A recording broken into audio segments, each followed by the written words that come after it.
So you want to learn how to use AWS. That's great. But unfortunately, as great as AWS is, the platform's billing can be a little bit confusing and difficult for a majority of people. Well, in this video, I'm going to explain different ways to make sure that you can go about mastering AWS safely without incurring any additional and frightening charges. So, first things first, as of July 15th, 2025, AWS actually revamped its free tier structure for brand new accounts.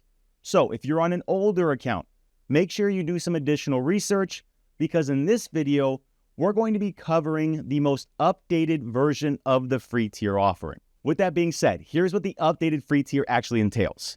Brand new accounts now get to choose a free account plan, which is going to give you a 6-month trial backed by $100 in credits.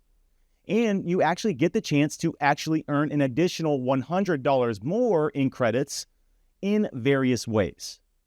Now, this free account plan automatically expires after 6 months or after your credits actually run out. It's whichever one of those actually happens first. Now, if you want to keep going after that, you have to upgrade to a paid account plan, and then you need to really make sure you're monitoring your usage. With that being said, the always free services like AWS Lambda, for example, are always free all the time for all customers. However, they have strict monthly usage limits, so make sure, again, that you're monitoring your usage appropriately. All right, so now that we understand the new free plan structure, let's actually look at creating a new free account and taking advantage of these credits. And then we're also going to jump into a method to set up alerts for if you decide to upgrade to a paid account plan after your free plan expires. All right, so to sign up for a free tier account, it's pretty simple. You're going to load up this URL here you see at the top, and then right dab in the middle of the screen, there's a Create Free Tier button, or on the top right. So we're going to select Create Account, and once we get in here, you have to give your root user email and an account name. So let me fill that out really quickly. After this, I'm going to click on Verify Email, and they're going to send me an email verification code so that I can verify I actually own this email address. So I'm going to go ahead and put this in really quickly, and then we'll continue.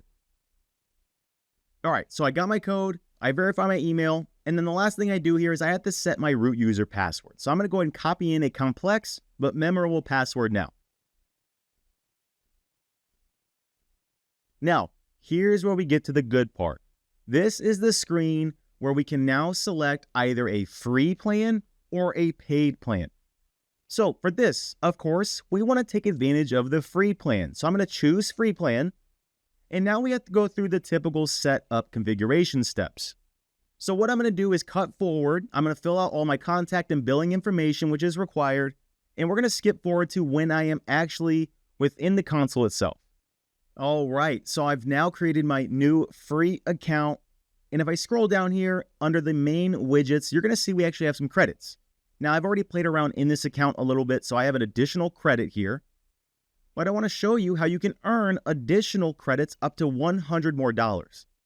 If you perform these activities here that are listed on Explore AWS, you'll notice you get rewarded 20 additional credits per action that you take.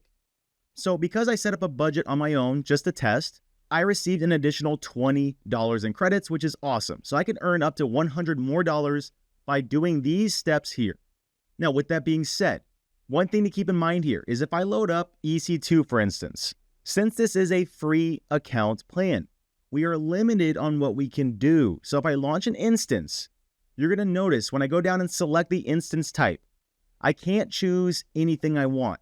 There are several that are essentially not allowed or eligible under the free plan. So even though you do get $100 in credits, you are restricted on your use as well. Now, with that being said, let's go ahead and jump into budgets really quickly because I want to show you what it looks like to create a budget to alert yourself on any potential spend if you decide to upgrade. So I'm going to load up my budgets here under Billing and Cost Management. And under Billing and Cost Management on the left-hand side here, we're going to have budgets under Budgets and Planning. And I'm going to create a budget for me to alert myself with. Now for this, we're going to use a templated, simplified version because it does exactly what we need. we're going to choose our zero spend budget, which is going to create a budget to notify us if we exceed a single penny in charges. Now, if you want, you can customize this, but for this, we're going to say zero spend. I want to know exactly when I even spend a single cent. I'm going to leave the budget name the same, and we put in an email recipient here. So what I'll do is copy and paste a temporary email for testing, and there we go. So I now have my temporary email. Now, you'd want to actually put a real email here, of course. And what this is going to do is send our email recipients an email with our budget information whenever our spend is above a single penny, which you can see right here in the blue box. So I'm going to create my budget, and there we go. We now have created our brand new budget for any time after we upgrade to a paid plan.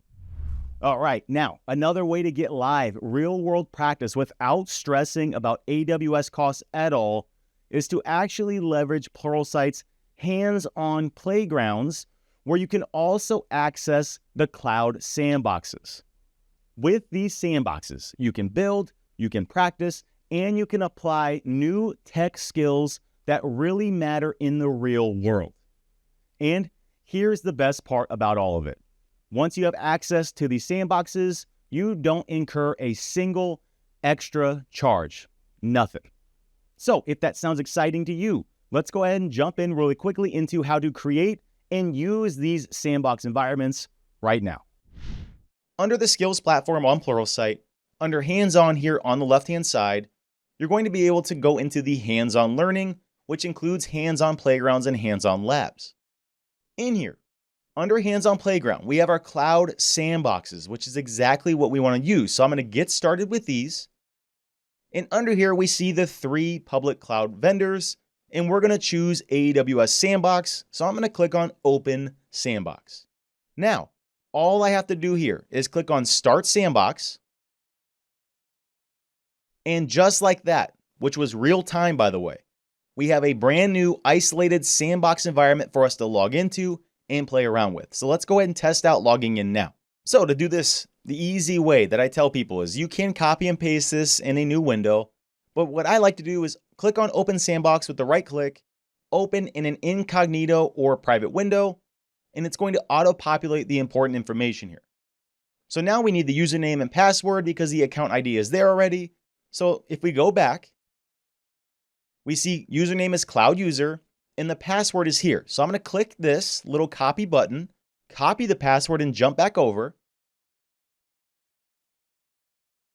I'm going to paste my password and I'm going to sign in. And there we go. Just like that, we now have our very own isolated sandbox environment in the AWS cloud. Now I can feel free to play around within certain limits and accomplish pretty much everything you can do in the free tier plan, plus a lot more. So I'm going to go to EC2, for instance. And if I launch a new instance here and I scroll down to instance type like we did before, you're going to see we actually have a lot more options here. So we're far less limited than the free plan offering. And again, you don't incur any additional charges using the cloud sandboxes. So just like that, it's that easy to get started in AWS on your own. And whenever you're done here, you can easily just go in and click on Delete Sandbox. And now your environment is going to be permanently and securely erased, and you are good to continue your day. Okay, so the moral of the story here is that you should not be afraid of using AWS. The free plan offerings and the credits that they give you are a great way to explore, experiment, and grow your skills. And if you decide to upgrade to a paid plan afterwards, just make sure to actually set up budgets, monitor your usage, and clean up any unused resources. Or you can even just leverage the Pluralsight hands-on playground and not have to worry about any of that within the cloud sandboxes that they offer, and you can go ahead and explore, break, and fix things without any additional charges. With that being said, until next time, take care.